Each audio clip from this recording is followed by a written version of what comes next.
بسم اللہ الرحمن الرحیم۔ خلاصہ خطبہ جمعہ۔ میرے آنے کی غرض اور مقصود صرف اسلام کی تجدید اور تائید ہے۔ حضرت اقدس مسیح موعود علیہ الصلاۃ والسلام۔ ہمیں یہ دن 23 مارچ ہر سال یہ بات یاد دلانے والا ہونا چاہیے کہ حضرت مسیح موعود علیہ السلام کی آمد کا مقصد قرآنی پیشگوئیوں اور حضرت صلی اللہ علیہ وآلہ وسلم کی پیشگوئیوں کے مطابق تجدید دین اور اسلام کی حقیقی تعلیم کو دنیا میں رائج کرنا ہے۔ اس وقت میں حضرت مسیح موعود علیہ السلام کے بعض حوالے پیش کروں گا جن میں آپ علیہ السلام کے آنے کی ضرورت، مقصد اور گزشتہ پیشگوئیوں کا ذکر ہے جن سے آپ علیہ السلام کی صداقت کا ثبوت ملتا ہے۔ الجزائر اور پاکستان میں احمدیوں کی مخالفت کے پیش نظر خصوصی دعاؤں کی مقرر تحریک۔ خلاصہ خطبہ جمعہ سیدنا امیر المومنین حضرت مرزا مسرور احمد خلیفۃ المسیح الخامس ایدہ اللہ تعالی بنصر العزیز، فرمودہ 26 مارچ 2021 بمطابق 26 امان 1400 ہجری شمسی، بمقام مسجد مبارک، اسلام آباد، ٹیلفورڈ سرے، UK۔ امیر المومنین حضرت خلیفۃ المسیح الخامس ایدہ اللہ تعالی بنصر العزیز نے مورخہ 26 مارچ 2021 کو مسجد مبارک، اسلام آباد، ٹیلفورڈ، UK میں خطبہ جمعہ ارشاد فرمایا، جو مسلم ٹیلی ویژن احمدیہ کے توسط سے پوری دنیا میں نشر کیا گیا۔ جمعہ کی اذان دینے کی سعادت مکرم صہیب احمد صاحب کے حصے میں آئی۔ تشہد، تعوذ، سورۃ الفاتحہ اور سورہ جمعہ کی آیات 3 اور 4 کی تلاوت کے بعد حضور انور ایدہ اللہ تعالی بنصر العزیز نے ان آیات مبارکہ کا درج ذیل ترجمہ پیش فرمایا۔ وہی ہے جس نے امی لوگوں میں انہی میں سے ایک رسول مبعوث کیا، وہ ان پر اس کی آیات کی تلاوت کرتا ہے اور انہیں پاک کرتا ہے اور انہیں کتاب کی اور حکمت کی تعلیم دیتا ہے، جبکہ اس سے پہلے وہ یقیناً کھلی کھلی گمراہی میں تھے، اور انہی میں سے دوسروں کی طرف بھی اسے مبعوث کیا ہے جو ابھی ان سے نہیں ملے، وہ کامل غلبے والا اور صاحب حکمت ہے۔ حضور انور ایدہ اللہ تعالی بنصر العزیز نے فرمایا، 2-3 دن پہلے 23 مارچ کا دن گزرا ہے جس روز جماعت کی بنیاد پڑی تھی، بس ہمیں یہ دن ہر سال یہ بات یاد دلانے والا ہونا چاہیے کہ حضرت مسیح موعود علیہ السلام کی آمد کا مقصد قرآنی پیشگوئیوں اور حضرت صلی اللہ علیہ وآلہ وسلم کی پیشگوئیوں کے مطابق تجدید دین اور اسلام کی حقیقی تعلیم کو دنیا میں رائج کرنا ہے۔ ہم جو آپ علیہ السلام کی بیعت میں شامل ہونے کا دعویٰ کرتے ہیں، ہم نے بھی اس اہم کام کی انجام دہی کے لیے اپنی اپنی صلاحیتوں کے مطابق اس میں حصہ دار بننا ہے۔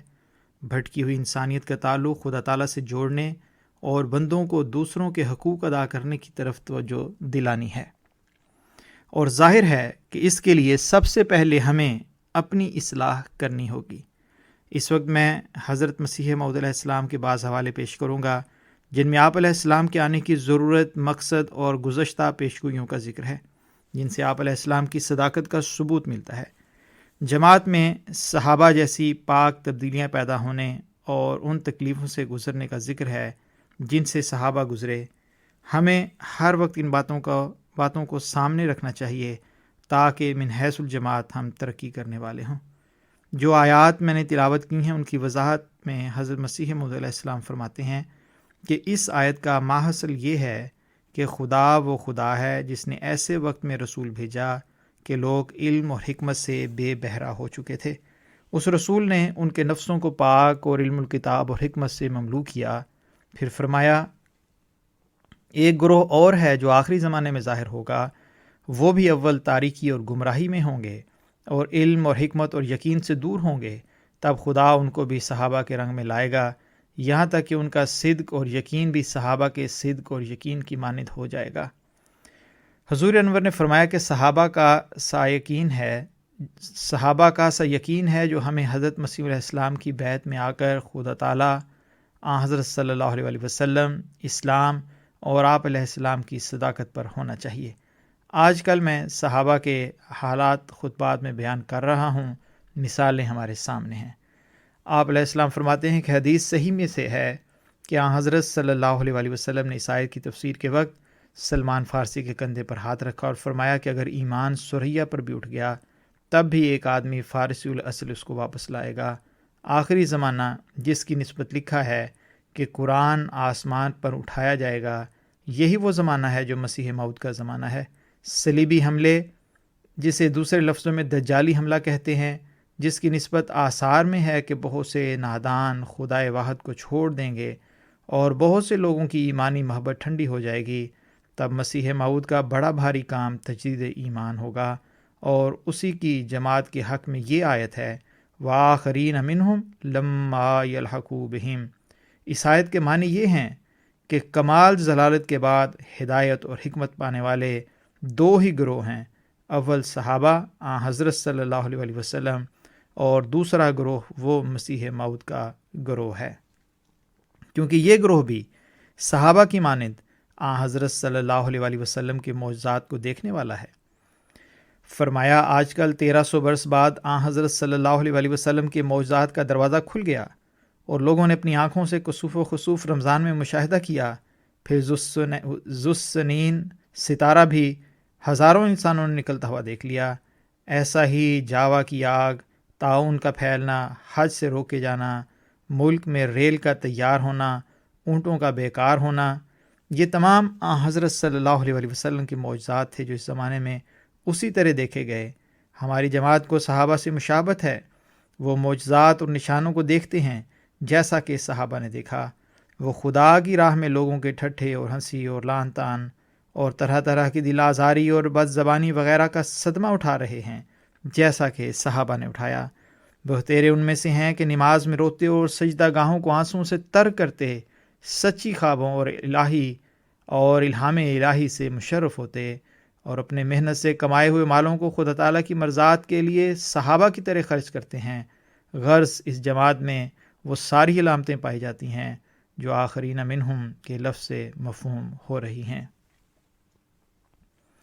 اس زمانے میں خدا تعالیٰ نے ارادہ فرمایا ہے کہ مختلف فرقوں کو ایک قوم بنا دے اور مذہبی جھگڑوں کو ختم کر کے ایک ہی مذہب میں سب کو جمع کر دے۔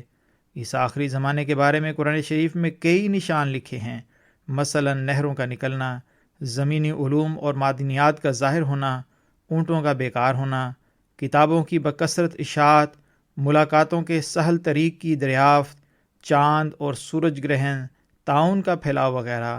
عقل مند کے لیے یہ صاف اور روشن راہ ہے کہ ایسے وقت میں خدا نے مجھے مبعوث فرمایا جب کہ قرآن شریف کی لکھی ہوئی تمام علامتیں میرے ظہور کے لیے ظاہر ہو چکی ہیں۔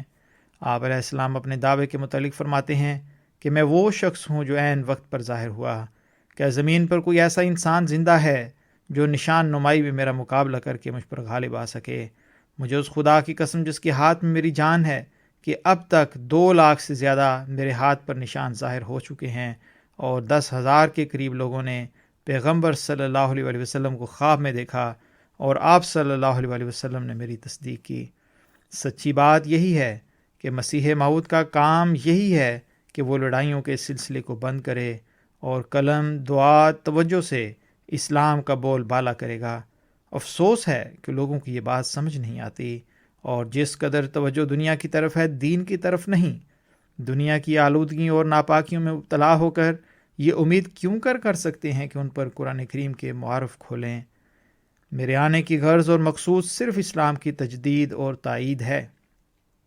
حضرت صلی اللہ علیہ وسلم پر شریعت اور نبوت کا خاتمہ ہو چکا ہے، لیکن حضرت صلی اللہ علیہ وسلم کی برکات اور فیوز اور قرآن شریف کی تعلیم اور ہدایت کے ثمرات کا خاتمہ نہیں ہوا۔ مسلمانوں کے تنزل اور کمزوری کے دور میں خدا تعالیٰ نے مجھے بھیجا ہے تاکہ میں اس کی حمایت اور سرپرستی کروں۔ مخالفین کے دریدہ دہنی کا ذکر کرتے ہوئے فرمایا کہ مجھے اس بات کا افسوس نہیں کہ میرا نام دجال اور کذاب رکھا جاتا ہے اور مجھ پر تہمتیں لگائی جاتی ہیں۔ ضرور تھا کہ میرے ساتھ وہی سلوک ہوتا جو پہلے فرستادوں کے ساتھ ہوا۔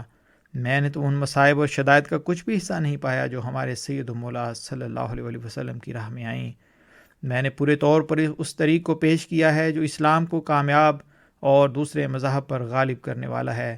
اگر تم مجھے خدا تعالیٰ کی قسم پر اور ان نشانات کو جو اس نے میری تائید میں ظاہر کیے دیکھ کر بھی مجھے کذاب اور مفتری کہتے ہو، تو پھر میں تمہیں خدا تعالیٰ کی قسم دیتا ہوں کہ ایسے مفتری کی نظیر پیش کرو کہ جس کی خدا تعالیٰ تائید و نصرت کرتا جاوے۔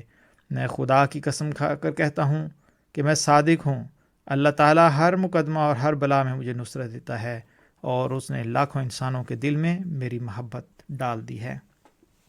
مسلمانوں کو چاہیے کہ جو انوار و برکات اس وقت آسمان سے اتر رہے ہیں وہ ان کی قدر کریں اور اللہ تعالیٰ کا شکر کریں کہ وقت پر ان کی دستگیری ہوئی۔ میں بڑے زور سے اور پورے یقین اور بصیرت سے کہتا ہوں کہ اللہ تعالیٰ نے ارادہ فرمایا ہے کہ دوسرے مذاہب کو مٹا دے اور اسلام کو غلبہ اور قوت دے۔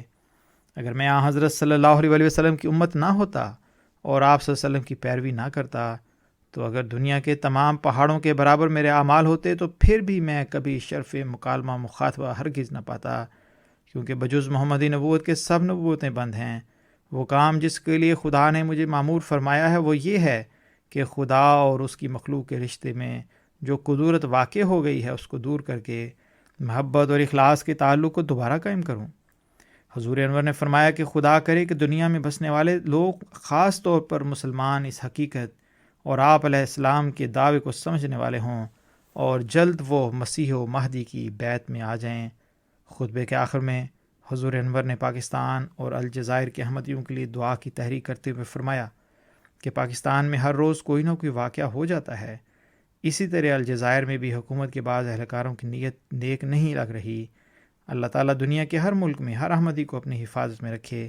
احمدیوں کو بھی توجہ کرنی چاہیے کہ وہ پہلے سے بڑھ کر خدا تعالیٰ کی طرف جھکیں اور حقوق العباد ادا کرنے والے بنیں۔ اللہ تعالیٰ ہم سب کو اس کی توفیق عطا فرمائے۔